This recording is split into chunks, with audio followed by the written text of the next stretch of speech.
In this session, we are going to see about the sheet metal processes in your fourth unit. See, first of all, you have to see the sheet metal characteristics because this sheet metal is of very lesser thickness comparing to the other cross sections. Generally, it is characterized by high ratio of surface area to the thickness. And here the forming process is carried out using the tensile forces rather than compressive or other shearing.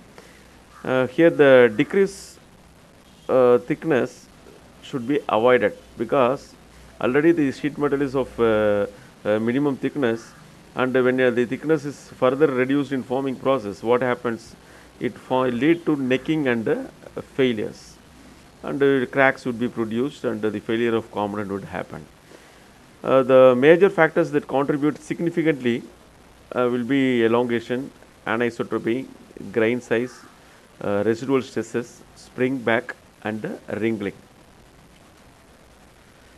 So this is a typical sheet metal product where this product is made of sheet metal which has undergone several processes like punching, piercing, and notching, etc.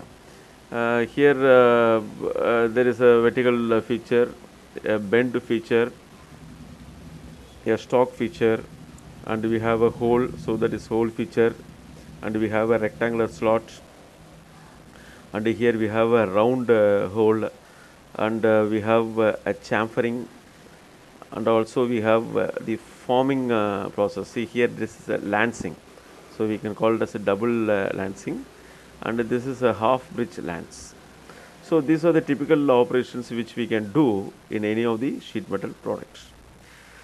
That's coming to the characteristics. We'll talk about the elongation. It determines the capacity of the sheet metal to be stretched without failure. So before failure, the sheet metal should have an ability to stretch into various shape. Then anisotropy, it's a behavior of the sheet metal at a different planar directions, and generally this grain size determines the mechanical properties of the material. Residual stresses, since this is being a cold working process, the residual stress may lead to distortion or cracking.